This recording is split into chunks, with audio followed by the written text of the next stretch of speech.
नमस्कार, आप देख रहे हैं न्यूज़ वन इंडिया और मैं हूं आपके साथ अमृता चौहान। बड़ी खबर, सीएम योगी आदित्यनाथ आज गोंडा का दौरा करेंगे। 1020 करोड़ की योजनाओं की सौगात देंगे।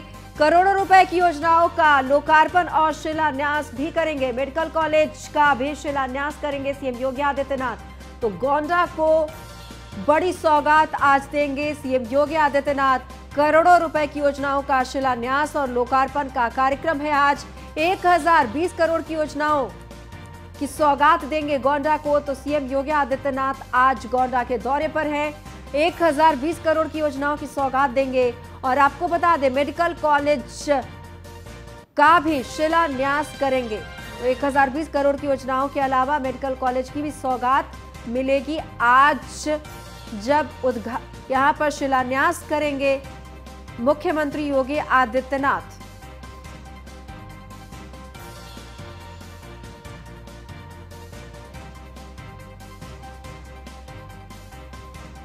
तो चलिए आपको हम ग्राफिक्स के जरिए बताते हैं कि गोंडा को सीएम योगी आदित्यनाथ क्या कुछ सौगात देने वाले हैं। तो आपको बता दें, सीएम योगी आदित्यनाथ लाभार्थियों को प्रमाण पत्र बांटेंगे। दोपहर 1 बजे सीएम योगी आदित्यनाथ का कार्यक्रम है और जनसभा को भी संबोधित करेंगे सीएम योगी आदित्यनाथ। 1020 करोड़ की सौगात भी देंगे सीएम योगी आदित्यनाथ। 143 परियोजनाओं का लोकार्पण करेंगे, लाभार्थियों को प्रमाण पत्र बांटेंगे। तो ये तमाम सौगात है जो मैं आपको ग्राफिक्स के जरिए बता रही हूं। दोपहर 1 बजे का कार्यक्रम है, तो जनसभा को संबोधित भी करेंगे सीएम योगी आदित्यनाथ। गोंडा को बड़ी सौगात देने जा रहे हैं। 143 परियोजनाओं का लोकार्पण और शिलान्यास करेंगे सीएम योगी आदित्यनाथ।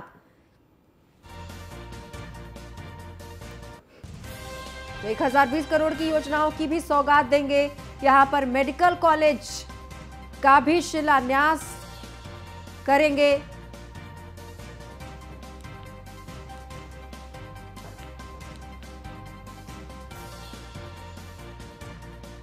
और ज्यादा जानकारी के लिए अश्विनी द्विवेदी हमारे साथ लखनऊ से जुड़ गए हैं। अश्विनी, आज गोंडा वासियों को बड़ी सौगात देने जा रहे हैं सीएम योगी आदित्यनाथ। बिल्कुल। पिछले 1 महीने की बात करें तो मुख्यमंत्री योगी आदित्यनाथ लगातार जिलों का दौरा कर रहे हैं और जब वो जिलों के दौरे पर जा रहे हैं तो उस जिले को कोई कोई बड़ी सौगात मिल रही है। निश्चित तो इससे पहले भी देखा गया है, कुशीनगर की बात करें जो इससे पहले देखी, या फिर बहराइच की बात करें, बस्ती की बात करें, तमाम जिलों में उन्होंने दौरा किया और वहां पर सौगातों का पिटारा खोला। निश्चित तौर पर आज गोंडा की बारी है। गोंडा मुख्यमंत्री पहुंचेंगे, वहां पर 1000 करोड़ से ज्यादा की 143 परियोजनाओं का लोकार्पण शिलान्यास मुख्यमंत्री के द्वारा किया जाएगा। निश्चित तौर पर क्योंकि दिसंबर में कभी भी आचार संहिता लग सकती है, इससे ठीक पहले जो है सरकार चाहती है कि जो तमाम जो जिले हैं उनको बड़ी सौगातें दी जाएं, जिसका असर 2022 विधानसभा चुनाव है उसमें दिखाई पड़े। निश्चित तौर पर इसको लेकर के आज मुख्यमंत्री गोंडा पहुंचेंगे। वहां तमाम योजनाओं के जो लाभार्थी होंगे उनको प्रमाण पत्र बांटेंगे। साथ ही साथ जो मेडिकल कॉलेज 112 करोड़ की लागत से बन रहा है उसका शिलान्यास करेंगे। निश्चित तौर पर अगर बात करें पूरी जो योजनाएं हैं उनको अगर लेकर बात करें तो निश्चित तौर पर इसका असर 2022 को लेकर के दिखाई देगा, क्योंकि सरकार चाह रही है, भाजपा चाह रही है कि ऐसे टाइम पर चोट की जाए, ऐसे टाइम पर जो लाभ दिया जाए जो जनता कभी भूल ना पाए। निश्चित तौर पर हालांकि इससे पहले का भी अगर रूटीन दिखाया तो लगातार मुख्यमंत्री दौरे करते रहते हैं और जो जिस जिले में जाते थे वहां पर कुछ ना कुछ गोंडा में किस तरह के वोटर्स हैं और जो आज सौगातें उनको देने जा रहे हैं, क्या लग रहा है कि उसका फायदा बीजेपी को पूरा मिलने वाला है? बिल्कुल। अगर बात करें गोंडा की तो वहां पर पंडित सिंह थे जो सपा के दावा नेता थे, वहां पर उनका अच्छा खासा वर्चस्व था, लेकिन जिस तरह से उनका वर्चस्व खत्म किया गया, वहां से भाजपा ने खत्म किया, अपने नए सिपाही खड़े किए वहां पर। और आज की कंडीशन ये है कि पूरा का पूरा गोंडा भाजपा में हो चुका है। तमाम जो विधानसभा सीटें हैं वो भाजपा के हाथ में है, साथ ही लोकसभा जो सीट है वो भाजपा के हाथ में। निश्चित तौर पर जो विधानसभा चुनाव आने वाला है इसमें सरकार नहीं, भाजपा है, किसी भी कीमत पर नहीं चाहती चाहती है कि एक भी सीट जाए, क्योंकि गोंडा वो क्षेत्र देवीपाटन मंडल का क्षेत्र है जहां से कई जिलों की राजनीति तय होती है, चाहे वो आसपास जिले हैं, बहराइच, बस्ती, तमाम जिले हैं। निश्चित तौर पर वहां पर जाकर के मुख्यमंत्री आज पिटारा खोलेंगे, तमाम लाभार्थियों से बातचीत करेंगे, बिल्कुल अश्विनी आज वाकई बड़ी सौगात देंगे। और गोंडा में क्या कुछ तैयारियां हैं, कादिर हमारे साथ फोन लाइन पर जुड़ गए हैं ज्यादा जानकारी के लिए। कादिर, वहां किस तरह से तैयारियां की जा रही है सीएम योगी आदित्यनाथ के दौरे को लेकर? साफ तौर से जिस तरीके से मुख्यमंत्री के आगमन की सुगबुगाहट यहाँ पे 2 दिन पहले यहाँ पे लगी है, उसके बाद में यहाँ पे आला अधिकारी मौके पे 2 दिन से जो है दिनों रात लग के यहाँ पे तैयारी कर रहे हैं। लगभग 10.5 अरब की योजनाओं का शिलान्यास और लोकार्पण होना है। और गोंडा वासियों को जिस तरीके से देखा जा रहा था कि पिछले लंबे समय से यहाँ के लोग आवाज उठा रहे थे कि किसी तरीके से जो है मेडिकल कॉलेज यहाँ पे बने, मेडिकल कॉलेज की जो आवाज थी वो बुलंद हो रही थी। लगातार यहाँ के जो युवा थे वो चाहते थे कि गोंडा विकसित हो। तो कहीं ना कहीं मुख्यमंत्री का जो आगमन हो रहा है, उस आगमन को लेकर के एक सबसे बड़ी सौगात गोंडा वासियों को मिलने जा रही है। और गोंडा वासी बेहद ही जो है जिस तरीके से 12:55 पे मुख्यमंत्री योगी आदित्यनाथ जो है गोंडा पहुंचेंगे। इसके बाद में एलबीएस में इनका हेलीकॉप्टर उतरेगा। हेलीकॉप्टर उतरने के बाद में यहाँ पे सीधा मंच पे पहुंचेंगे। उसके बाद में यहाँ पे लोकार्पण और शिलान्यास का कार्यक्रम है। लगभग 10.5 अरब की परियोजना है जिसका जो है यहाँ कादिर, जैसा कि आपने बताया कि यहाँ के लोग भी बहुत उत्साहित है कि उनकी मांग थी मेडिकल कॉलेज की और वो मांग पूरी होने जा रही है। और यहाँ पर जब वो पहुंचेंगे मंच से लोगों को संबोधित करेंगे, कितनी तादाद में लोग यहाँ पहुंच सकते हैं? देखिए, आप मुख्यमंत्री का ये कार्यक्रम जिस तरीके से 2 दिन पहले इसकी सूचना मिल गई थी, उसके बाद में आस-पास के लगभग हजारों की संख्या में जो है लोग रहेंगे, क्योंकि आसपास के सारे तहसील और पूरे मंडल के जो है लोग यहाँ पे पहुंचेंगे। और यहाँ पे प्रशासन ने पूरी तरीके से जो व्यवस्थाएं कर रखी हैं। चारों तरफ जो है बैरिकेडिंग की गई है, सारा रूट डाइवर्जन किया गया है। पार्किंग के लिए स्थल जो है यहाँ से 1-2 किलोमीटर दूरी पे सभी गाड़ियों को पार्क किया गया है, सभी का डाइवर्जन कर दिया गया है। और आला अधिकारी दिनों रात मिलकर यहाँ पे लगे हुए थे, क्योंकि ये बहुत ही बड़ा कार्यक्रम माना जा रहा है। गोंडा वासियों को इतनी बड़ी सौगात मिलने जा रही है, तो बेहद ही लोग यहाँ पे उत्साहित हैं और लोग यहाँ पे दूर दूर से यहाँ पे पहुंचेंगे। और कार्यक्रम बड़ा है क्योंकि प्रशासन ने कादिर मंच से क्या कुछ कह सकते हैं गोंडा वासियों को, क्या कुछ ऐलान कर सकते हैं? हालांकि ये बहुत सारी परियोजनाएं तो हैं ही, ये करोड़ों की सौगात भी देने जा रहे हैं, लेकिन जब वो संवाद करेंगे आमजन से तो क्या कुछ खास कहेंगे?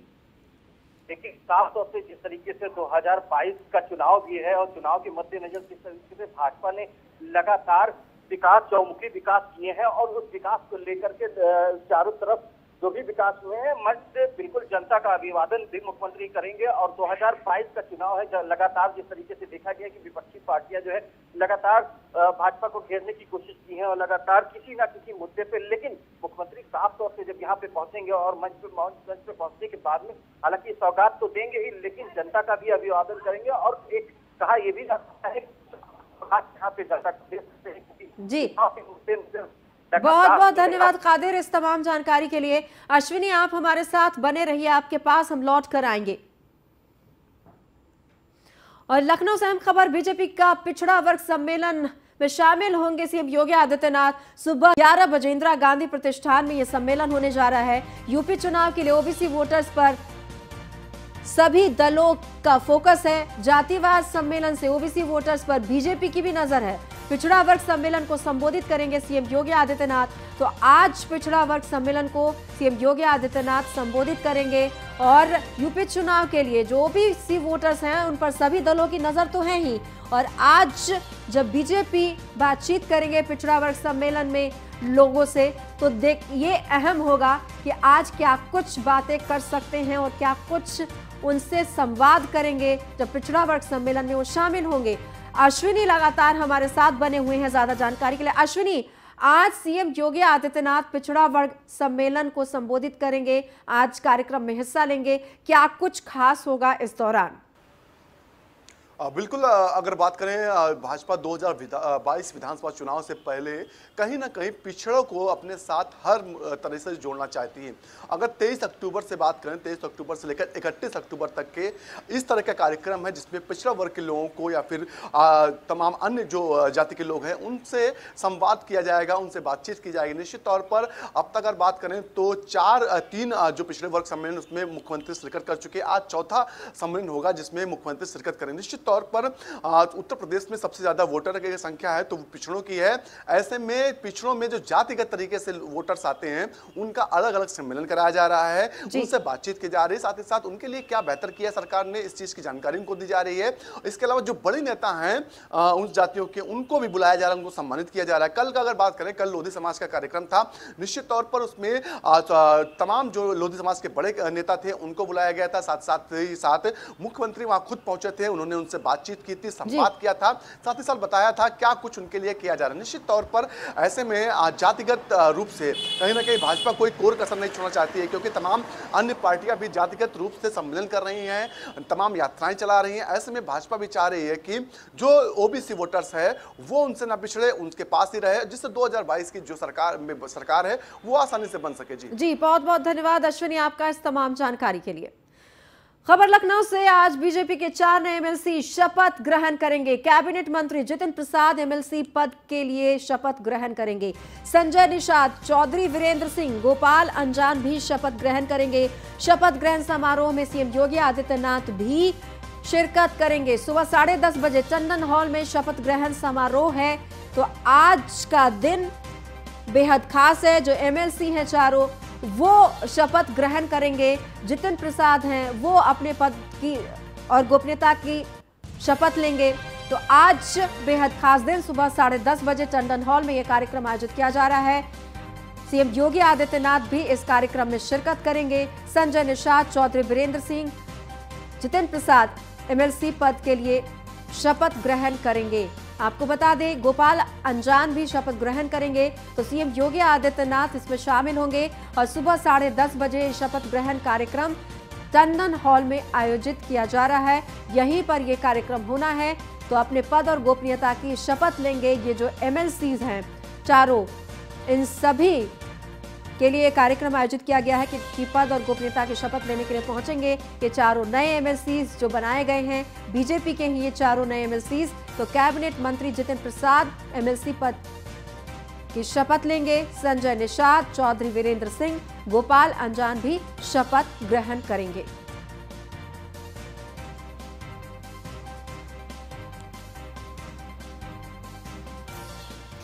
और आज सपा के लिए भी बेहद खास दिन है, क्योंकि कहा जा रहा है कि सपा से गठबंधन का आज ऐलान करेंगे ओम प्रकाश राजभर। अखिलेश यादव की मौजूदगी में औपचारिक तौर पर गठबंधन का ऐलान होगा। मऊ में गठबंधन के बाद पहली बार एक साथ दोनों पार्टी मंच साझा करने जा रहे हैं। तो सुबह सपा के स्थापना दिवस के मौके पर हलधरपुर में ये जनसभा है। जनसभा में मुख्य अतिथि होंगे सपा के अध्यक्ष अखिलेश यादव। भागीदारी संकल्प मोर्चा में शामिल सभी दलों के लोग आएंगे, यानी कि भागीदारी संकल्प जो मोर्चा है उसमें जो शामिल दल हैं वो सब भी यहां पर शिरकत करेंगे। तो भागीदारी मोर्चा है, इसमें जो भी दल शामिल हैं वो पहुंचेंगे। और मऊ से हमारे संवाददाता प्रदीप पांडे ज्यादा जानकारी के लिए लाइव जुड़ गए हैं। प्रदीप, आज बेहद खास दिन है ओम प्रकाश राजभर के लिए और अखिलेश यादव के लिए भी तैयारियां हो चुकी होंगी। आज कहा जा रहा है कि औपचारिक तौर पर ऐलान हो जाएगा गठबंधन का।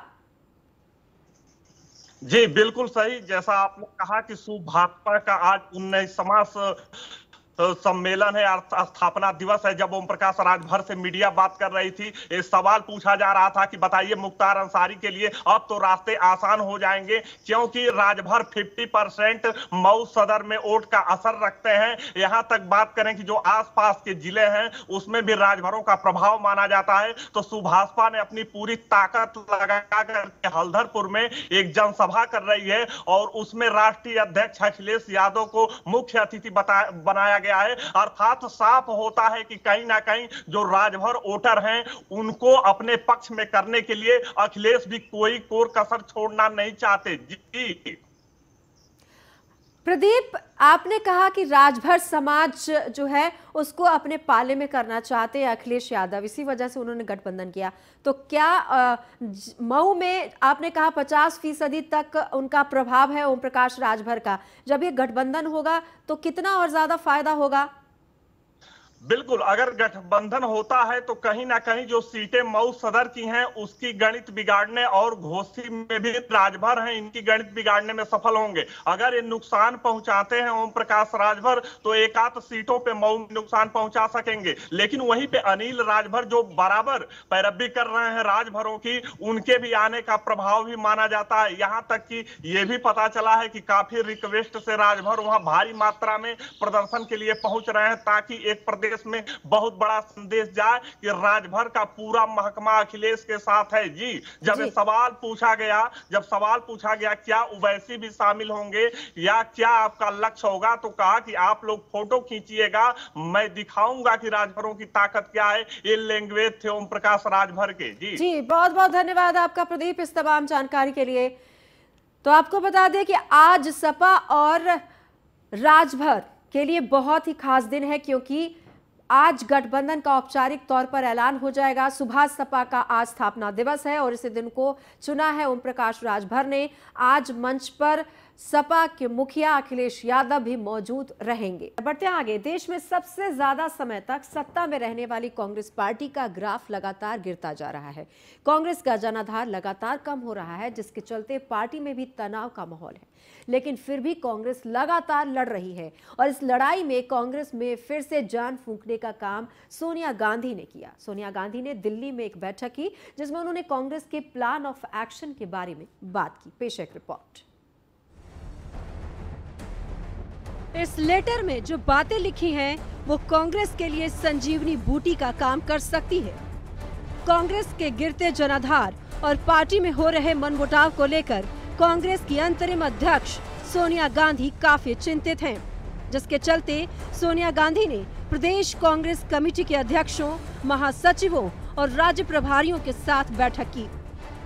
इस बैठक में कई अहम मुद्दों पर बेबाकी से अपनी बात रखी और जमीनी स्तर पर कांग्रेस में जान फूंकने की कोशिश की।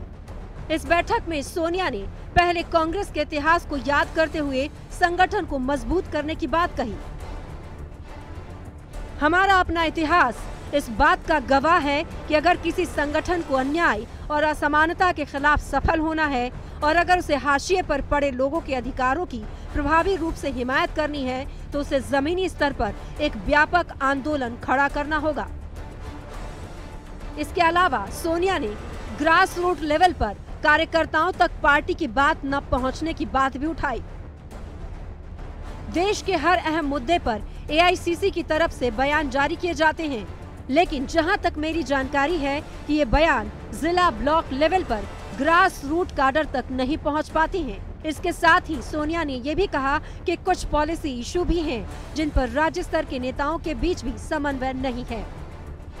अपनी पार्टी को मजबूत बनाने के साथ साथ सोनिया ने बीजेपी और आरएसएस पर भी निशाना साधा। उन्होंने कहा, अगर हमें इस लड़ाई को जीतना है तो हमें दृढ़ विश्वास के साथ लोगों के सामने उनके झूठ का पर्दाफाश करना चाहिए। सोनिया की इस मीटिंग से एक बात साफ है कि पार्टी के गिरते ग्राफ को वो हल्के में नहीं ले रही हैं और अपने जनाधार को वापस पाने के लिए सोनिया कोई कोर कसर नहीं छोड़ना चाहती हैं। Bureau report, news 1 India.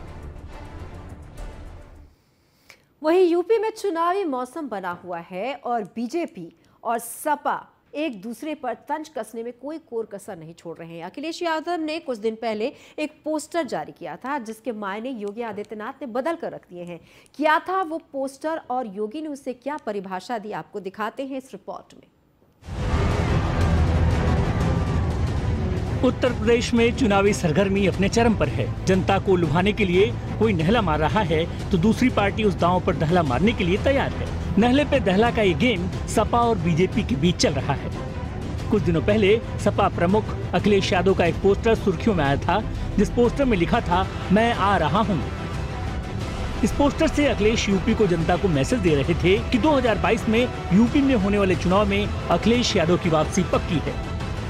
इस पोस्टर की थीम को काफी पसंद भी किया गया था, लेकिन इस पोस्टर पर काउंटर करते हुए यूपी के सीएम योगी आदित्यनाथ ने सामाजिक सम्मेलन में कहा कि मैं आ रहा हूं का मतलब है अपहरण, अराजकता और लूटपाट। एक विज्ञापन चला सपा का कि मैं आ रहा हूं, और वहां पे समाजवादी पार्टी के एक पदाधिकारी ने वहां 8 लोगों का अपहरण करके जबरदस्ती वसूली करना शुरू कर दिया।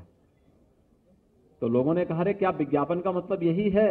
उन्होंने कहा, हाँ, मैं आ रहा हूं का मतलब अपहरण, गुंडागिर्दी, लूटपाट, अराजकता, प्रदेश के अंदर अव्यवस्था और दंगाइयों को फिर से प्रोत्साहन कर देना। भाइयों बहनों, ये नहीं हो पाएगा। प्रदेश अब बदल चुका है।